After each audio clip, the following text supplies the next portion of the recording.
Welcome back to our channel, ladies and gentlemen.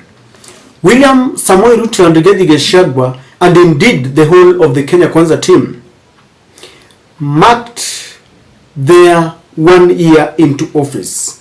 366 days ever since they took oath of office. They said, "So help me God." It only beholds one to ask, have they achieved anything? And of course, that is the biggest conversation that is going on in Kenya today in all the major radio and TV stations.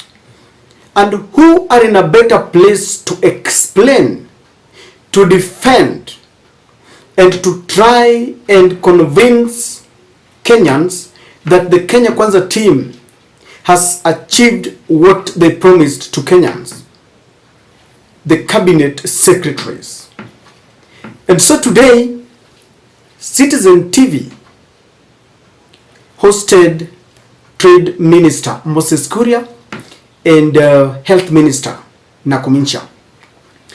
And they were put to task, not even put to task, they were given a chance to try and persuade Kenyans that they have really achieved even an iota of what they promised to Kenyans. Now, one funny thing about Moses Kuria is that when he was given a chance to try and explain himself and to defend his boss, he became berserk. He wanted to, beat people in that panel. Now, the funniest part of it is that Moses Kuria, in their usual style, started blaming the Citizen anchor, Sam Gituku, that they supported Azimio with the lies, and they are the same lies that he was perpetuating on TV. Take a look. For Health has now joined us. Good evening. And we'll be talking to you, but let's begin with you, Cabinet Secretary Moses Kuria, as far as the cost of living is concerned, because this was one of the biggest promises that was made by the campaign of William Ruto before he became president. In fact, the promise was that that would be one of the issues to be focused on. There has been a bit of change, but not necessarily where people would want to see it, especially if you talk about the cost of fuel and cost of food and other commodities. What would be your response in terms of the action, and what should Kenyans wait to see happening in the coming months? I like this question, Sam, but I wish your figures are factual. As you know, you pride yourself that your TV is the most watched in the country. So don't forget there's somebody who is watching you from a supermarket. So be careful. What is the figure that you have a question about? Let's take cooking oil, for example. Right. It's much lower than what you project there, and Kenyans know that. Yes, you said correctly that the price has come down, but it's not even to the level you have said. It is by 50% since we came to government. So our figure is an estimate of 340. No, it's much a lower litre. than that. What is it? It's much lower than that. It's in the region of 230, 240 shillings. 230 shillings a litre? Yeah, a litre of edible oil. And I'm sure there are some Kenyans who are watching you from a supermarket. So, everyone can be entitled to their own opinion, but not everyone can be entitled to their own facts. Facts are universal. I want us to also look at the issue of sugar. To ask you, maybe before this program is over, make some few calls. I suggest you call some supermarkets here in Nairobi, up country, in the shops. So at the moment, we're giving a range of between 420 shillings to 500 shillings plus for a 2 kilogram pack of sugar. 2 kilogram pack. What is the price according to you? Well, I'm just saying, let us reconfirm that. I know for sure that edible oil is much, much lower than that. But anyway, I digress. I'm just asking you, because I've seen you inciting Kenyans. No. I've seen you inciting Kenyans with the panel. If indeed you question the figures, I've seen, let me just put it this way. It is good for you to give us the problem with you, and that is why you are Azimio roast. That's why you are Azimio roast. That is what you're talking endorsement in Royal Media and in all these other places. You continue getting. I have never seen. I've never seen people who are more consistent than Royal Media. You are consistent at getting it wrong. Just hold on. We're just starting the conversation, and it would be important that we focus on facts. I have told you that the price of unga was 200 shillings plus September 2022. Today, it is a range of between 170 shillings to 200 shillings. Is that an Azimio figure, or is the reality in the market? But also, what do you explain to Kenyans? No, even if there's a bumper harvest, the price of a packet of food has not come down. I think, Sam, Yeah. because you're talking about facts, and facts are stubborn, you say it was 200 and Shillings 20. plus, yes. 200 plus, it was 220. Yes. Two was 250. Add the subsidy, because that was after subsidy. No, that was after after the subsidy had expired. No, that was after the consumer subsidy. The subsidy had expired in August. No, let's have a subsidy. Let us put a subsidy of like 20 shillings there. So the actual price, the real price, because it was still subsidy was coming from the pockets of Kenyans, was somewhere in the region of 270 shillings, down to 170. Waziri, before the harvest. We have not put consumer. Let us talk about subsidy. the facts. The subsidy had expired in August. I'm talking about the price 13th of September 2022. Granted, can you imagine it has fallen without the subsidy?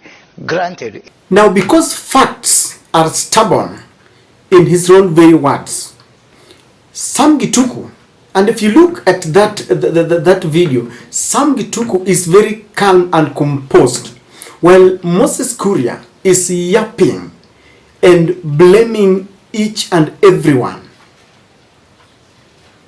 And I find it very difficult. Someone needs to tell me why anytime a conversation ensues, then there has to be the blame game on the previous regime. And when I look at Moses Kuria speak, I see Rigathi Gachagua, because every time they speak as if they own the whole world. They speak as if they are the first and the last leaders we've ever had. They speak as if their words and actions are alpha and omega. And perhaps this is the reason why the Kenya Kwanza team has not achieved what they promised to Kenyans. Because sometimes, let me tell you, in leadership, sometimes you be very candid with your citizens and tell them that this is what we promised, this is what we are able to achieve, but on this, we weren't able to achieve because of 1, 2, 3. You know, we are all human beings. I'll give you an example. Sometimes back, William Ruto and Rigathi Gachagua refused that part of our problems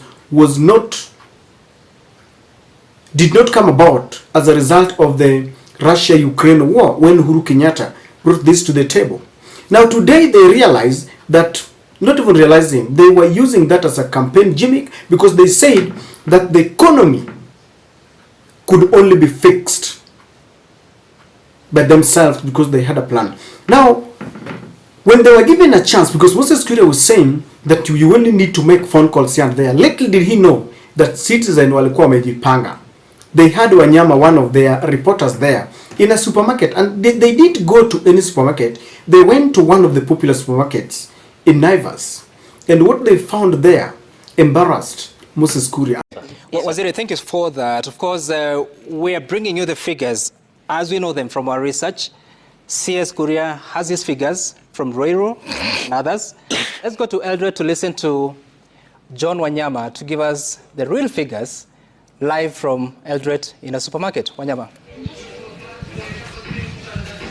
Thank you very much. We are at Naivas Supermarket, Sam, and clearly, as we have seen here, the prices of different types of cooking oil here, like this one, Ufuta, they are selling at Naivas at 347. If you come here, this is Salit oil, cooking oil. This is going at 325 shillings, and here, Golden Fry, it's going at 355 shillings. Just to sample out quickly, we have here Top Fry, which is going at 307. Clearly an indicator that really the cooking oil has gone up in their prices since maybe in the few years or few months ago. Those whom we have talked to, they are saying it has gone up to maybe 3 times of what they used to buy. That is what we have found here at Naivas Supermarket. Sam. Okay, all right. Thank you so much, John Wanyama. I see Waziri Nakhumicha, you're perturbed by the figures. You have it on your board. That is 450 September 2022. It was 450. Yes. Right now, the figures that he's reading, the list that he has talked about is 307. And that's 5 liters. No, Waziri, he has given a range. There are different brands. Some are 347, others are 325. Yes. We've given there an estimate per liter or per of 5 liters? Per liter, 1 liter. Yes. September 2022, a liter of 340 shillings. Totally. We will be patient with you. Just go now to Ruiro. That's not Go to Ruiro. Yes. Set a crew there. We are here for 2 hours. What's the hurry for? So you're here for 2 hours. So when the Ruiro. Okay. Why should we go to Ruiro? There is a Sam, I want to address an issue on the fact that... And even after realizing that those are the facts, as he mentioned, that facts are stubborn, he was still saying that we go to Ruiru. Honestly, do you want to tell me that if there is a Naivas in Ruiru, they will have a different price of oil, for example, to the prices that are charged in the same Naivas in other regions, maybe in town and in Eldoret and in Kisumu? And it only means one thing. We still have a government that feels that we are gullible, that feels that we are vulnerable, that we can be hoodwinked anytime. Yet we can see what is happening. You see, we live in the same country. Because when we talk about the price of unga, the price of oil and all this, these are basic commodities that we use every day. We also travel, so that today I'm in Naivas, tomorrow I'm in another supermarket. Today I'm in Nairobi, tomorrow in Kisumu or Eldoret or Ruiru. And so when we complain that the prices of basic commodities are high, we are not talking about one supermarket or a one-day event. This is something that we do every day. We shop almost on a daily basis. Moses Kuria and his team do not even allow the moderator to control the panel. You looked at him and you wonder what is really happening with the Kenya Kwanza. Because I'm saying this because it is synonymous with very many of them. And the whole of this week you will see many of them. Just check on different stations and you will see them ready to fight, ready to blame, chest thumping. This is not the way to go. We have donated power to this regime, whether legally or illegally. Another discussion for another day. But we need to tone down on the rhetorics. We need to stop the blame game. We need to, get back and work. No wonder Moses Mudavadi was saying that there could be a looming reshuffle. And when they do that, they need to get people who are ready to face facts. And that is my take.